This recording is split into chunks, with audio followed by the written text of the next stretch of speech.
হরে কৃষ্ণ, রাধে রাধে বন্ধুরা। আশা করি তোমরা সবাই খুব ভালো আছো আর রাধা মাধবের কৃপায় আমিও ভালো আছি।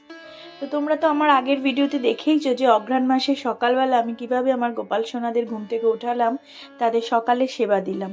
তো ঠিক সেই দিনই আমি কিভাবে দুপুরে সেবাটা দিয়েছিলাম আমার গোপাল সোনাদের শীতকালে, তো সেটাই তোমাদেরকে আমি দেখাবো বলে আজকে এই ভিডিও নিয়ে এসেছি।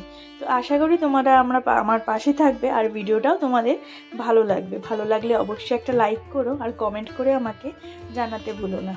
তো দেখো, বেলায় এসেছি তখন ওই 11:30-12টা হবে। বাচ্চাদেরকে স্কুলে পাঠিয়ে সংসারের সমস্ত কাজ করে তারপর এসেছি গোপাল সোনাদের প্রথমে স্নান করাবো। তো সে কারণে স্নান পাত্র নিয়ে নিয়েছি, তার মধ্যে স্বস্তিক চিহ্ন এঁকে চন্দন দিয়ে তার তুলসী পাতা আর একটু ফুল দিয়ে দিয়েছি। আর স্নানের জন্য নিয়েছিলাম একদম শুদ্ধ জল, যেহেতু শীতকাল তো সেক্ষেত্রে আমি অগরু জলে দিইনি, আর গোলাপ জলটাও আমার শেষ হয়ে গিয়েছিল বলে দেওয়া হয়নি। তো জলে আমি তুলসী পাতা আর একটুখানি ফুল দিয়ে নিলাম। তারপর আমার গোপুসোনাদের স্নান পাত্রে এনে ওদেরকে কিভাবে স্নান করাই সেটাই তোমরা দেখো। তো দেখো, গোপাল সোনাদের আমি স্নান পাত্রে নিয়ে এসেছি। আর যেহেতু শীতকাল, তো যখন খুব গরম থাকে তো জনসন বেবি অয়েলটা আমি অত দিই না। যেহেতু শীতকাল তো সেক্ষেত্রে আমি তো অয়েল মাখিয়ে তারপর আমি স্নান করাবো, যেমন আমরা ঘরের বাচ্চাকে করাই, যাতে জলটা ওদের গায়ে সেভাবে না বসে, ওদের ঠান্ডাটাও কম লাগে। সেক্ষেত্রে তোমরা চাইলে ঘি মাখিয়েও স্নান করাতে পারো, কারণ ঘি মধু মাখালেও মধুটা একটু গাটাকে বেশ গরম করে, ঘিও তাই। তো সেক্ষেত্রে তোমরা ঘি মধু মাখিয়েও গোপাল সোনাকে শীতকালে স্নান দিতে পারো। আমি সারা গরমকালই সবসময়ই আমি সকালের দিকে স্নান দিই, যেহেতু এখন একটু ওয়েদারটা ঠান্ডা, সেই সময় তোমরা জানো কোথাও কোথাও বৃষ্টিও হচ্ছিল। তো সেক্ষেত্রে আমি একটু জলটা উষ্ণ গরম করে নিয়েছিলাম, তারপর একটু অল্প জলেই গোপাল সোনাদের স্নান করালাম। তো ওদের স্নান হয়ে গেছে, তো এক এক করে তুলে নিয়ে দেখো এবার সকালবেলাটা যেহেতু একটু হাওয়া ছাড়ছিল, আর আমার ঠাকুর ঘরটা একদমই ওপরে, চিড়েকোঠার ঘরে আর কি, সিঁড়ি দিয়ে উঠতে গেলেই পড়ে, তো সেক্ষেত্রে একটু হাওয়াও আসে। তো একদম আমি একটু মোটা জামা পরিয়েছি, সোয়েটার পরাইনি, একটু ফুলাতা মোটা জামা পরিয়েছি যাতে ওদের ঠান্ডাটা একটু কম লাগে। করে সাজুগুজু করিয়ে চন্দনের ফোঁটা দিয়ে দিয়েছি, দিয়ে এবার এই যে দর্পণ দর্শন করিয়ে দিয়েছি। তো তোমরাও দেখো, দর্পণ দর্শন করো। দেখো গোপুসোনাদের কত কিন্তু খুব মিষ্টি লাগছে দেখতে। আমি জানি না তোমাদের কেমন লাগছে, কিন্তু আমার এই জামাগুলো পরানোর পর খুব মিষ্টি লাগছিল। তারপরেই আমার দুই সোনাকে আবার স্নান করতে নিয়ে নিয়েছি, রাইকে আর ভ্রমরীকে। তো ওদেরকেও এই একইভাবে আমি একটু তেল দিয়ে ভালো করে গায়ে মাখিয়ে তারপর স্নান করাবো। আর এতটা পরিমাণে হাওয়া দিচ্ছিল, তো সেক্ষেত্রে গরম জল না করে স্নান না করিয়ে পারলাম না, খুবই গরম ছিল, তাই ঠান্ডা ছিল আর কি। তো সে কারণে আমি গরম জল করেই স্নান করালাম।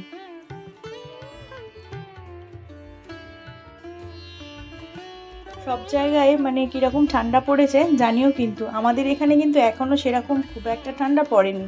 শুধু নিম্নচাপের কারণে সেই সময়টা একটু মেঘলা করেছিল আর একটু হাওয়া দিচ্ছিল বলেই খুব ঠান্ডাটা লাগছিল। তো দেখো, রাইকেও দেখলে একটা ফুলাতা গরম জামা পরিয়ে দিয়েছি। তো এইবার আমার গুবলু সোনার পালা, ওকেও আমি বসিয়ে নিয়েছি। আর ক্যামেরার সামনে জানোই তো গুবলু সোনা আসলে কেমন মুখটা হাসি হাসি হয়ে যায়।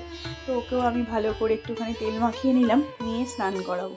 তবে ওর কিন্তু স্নান করতে খুব ভালোই লাগছিল, কারণ জলটা যেহেতু গরম, খুব একটা ঠান্ডা নয়, তাই জন্য ওকে বেশ বেশি করে জল দিয়েই আমি স্নান করিয়েছিলাম।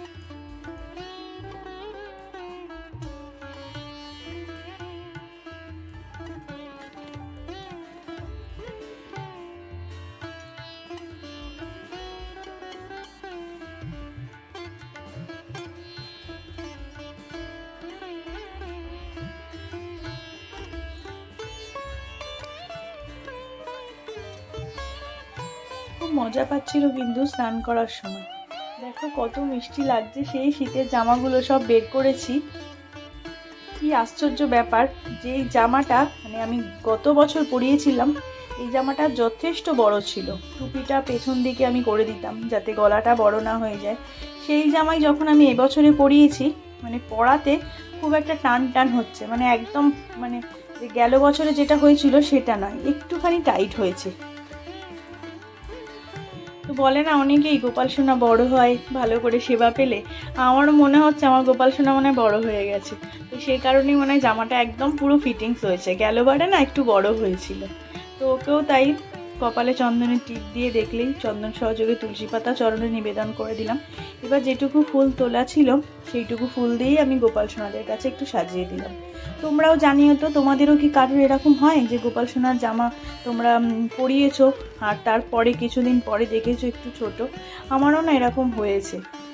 মানে আমি দুটো গোপাল সোনার ক্ষেত্রে এটা বিশেষ করে লক্ষ্য করেছি। তো দেখো, সকাল মানে দুপুরবেলা আমি ভগবানকে আমি অন্নভোগ দিয়েছিলাম, তার সাথে কচুরলতি করে দিয়েছিলাম, ফুলকপি আলুর তরকারি আর জলপাইয়ের চাটনি। যতটা পেরেছিলাম আর কি ততটা দিয়েই আমি সেবা দেওয়ার চেষ্টা করেছি। তো ধূপ আর প্রদীপ জ্বালিয়ে নিয়েছি, আরতি করছি। আরতি করে নিয়ে তারপর ওনাদেরকে খাবার জন্য অনুরোধ করব যাতে ওনারা ভোগ গ্রহণ করেন। আমাকে অনেকেই বলেছেন যে সত্যি নাকি গোপাল সোনারা নাকি বড় হয়। তো সেক্ষেত্রে আমি দু জায়গা প্রমাণ পেলাম আর কি। আমার শাশুড়ি ঘরেও একটা গোপাল সোনা আছে।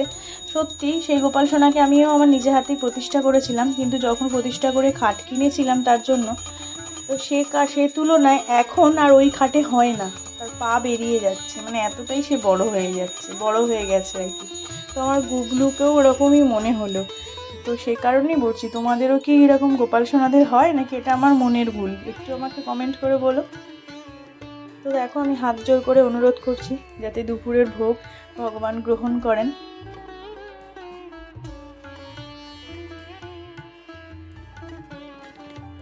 তো চলো এবার একটুখানি আমি ঠাকুর ঘর থেকে বেরিয়ে যাই, তারপর আবার আসছি তোমাদের কাছে।